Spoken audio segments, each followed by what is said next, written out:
How desperate would you have to be before you gave up your dignity or even your sanity for the entertainment of others? Would you dance yourself nearly to death for a chance to win the basic necessities for survival? And no, this isn't the plot of a new dystopian novel. This was once reality.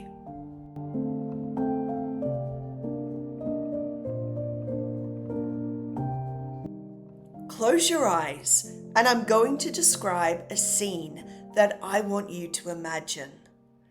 I'd like you to imagine that you're sitting in a gymnasium in the 1930s. The bleachers are crammed with well-dressed people, most of them fanning themselves or sipping icy bottles of soda pop from a straw. It's hot and sticky, and the smell of sweat is almost sickening.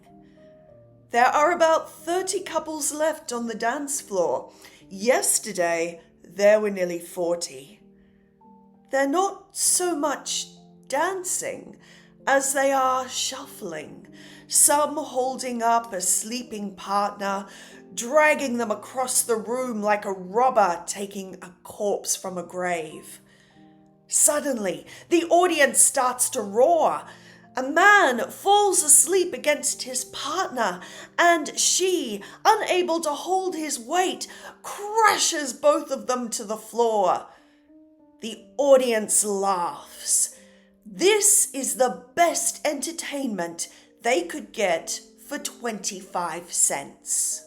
I'm Heidi from the Hobsession podcast, and today we're talking about the dance marathons of the 1930s American Dustbowl and how they're not so different from our love of reality TV shows today. And as I always do, I'll be drawing something inspired by the topic, so stick around to see the finished work.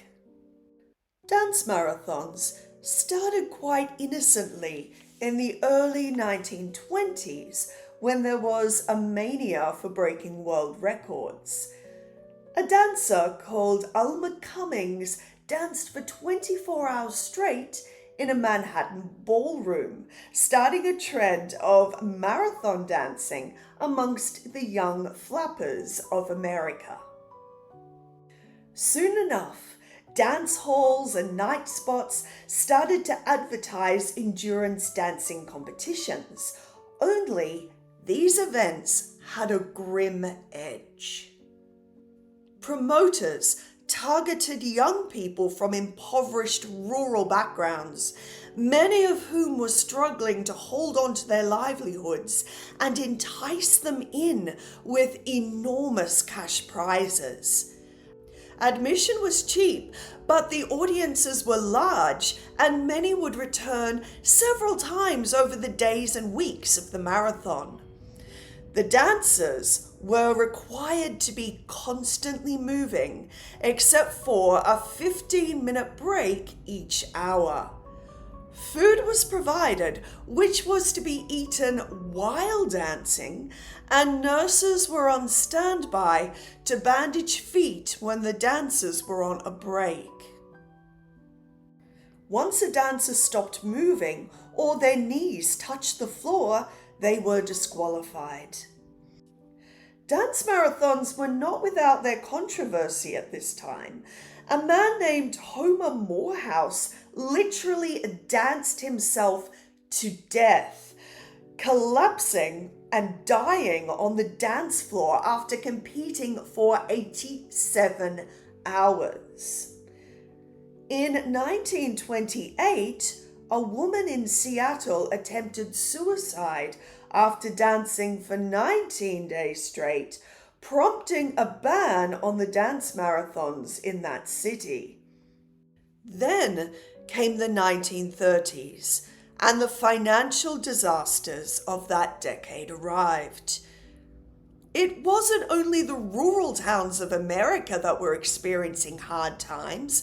Many of the city folk had fallen into sudden poverty, and the homelessness and starvation opened up opportunities for event promoters.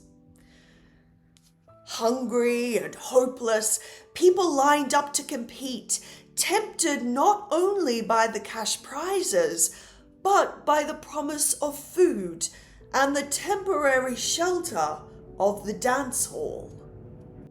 Brutal economic circumstances led to more brutality in entertainment. There was an almost sadistic pleasure in watching desperate people fight to survive. The rules changed and break times became shorter in the later weeks of a competition. Some venues even made away with breaks altogether in the final 52 hours. There were cots placed in the full view of the audience so that the spectators could witness the few minutes of sleep the contestants could get at a time. Men who couldn't wake up were given the indignity of being dumped into a bath of ice water. Bathroom visits had to be taken during the break, and these were the few seconds of privacy that the dancers were given.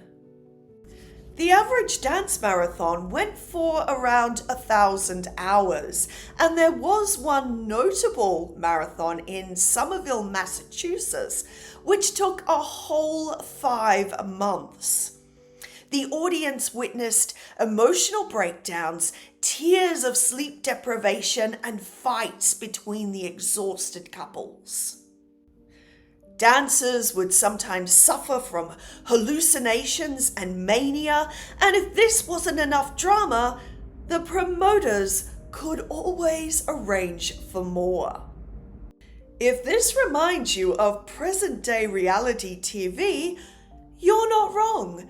They used all the same techniques to basically script a situation.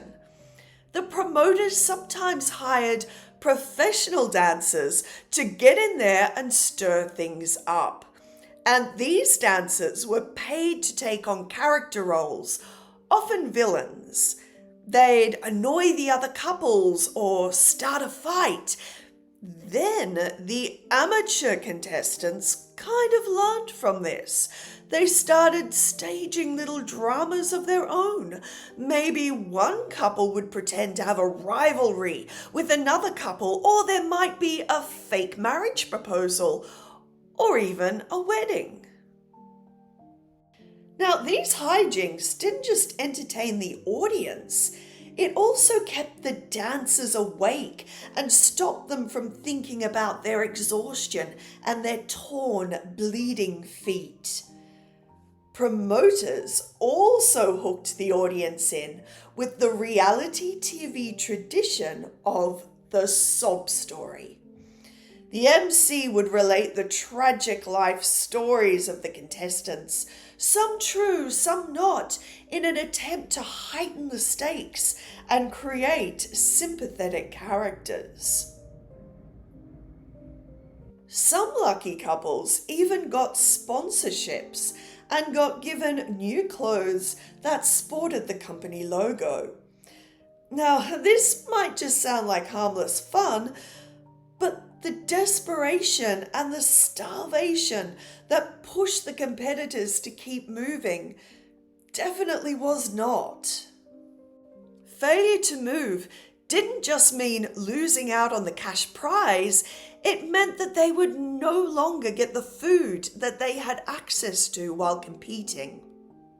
Stuffing eggs and toast into your mouth while you shuffled around a dance floor was better than being at home with an empty stomach and no way of knowing where your next meal was coming from. As an aside attraction, a man might allow himself to be placed inside 4 hollowed out blocks of ice so that the audience could see somebody being frozen alive. Well, the whole thing was cruel, but reality TV can be cruel as well. It's that same thrill of watching people fail, wanting to feel that we are above it all. We all know that there are producers that are crafting a story arc, but we don't care. The dance marathon craze couldn't last forever. Some groups were critical of the sadistic nature of the events. Some, like certain church groups, were worried about the morality of the marathons. Now, not the morality in terms of human rights, more the potential immorality of dance couples slumped against each other in public.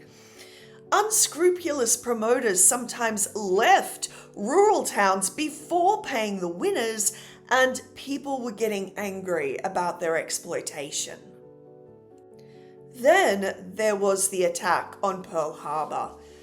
Many of the young men in America left to become soldiers in World War II. The young women kept the country running while they were gone. Dance marathons disappeared. The human desire to watch people in desperate situations definitely did not. Anyway, I will finish this drawing, so stay around to see the finished product. Thank you so much for watching. Please like, please subscribe to the channel, check out the podcast, and I'll see you next time. Bye!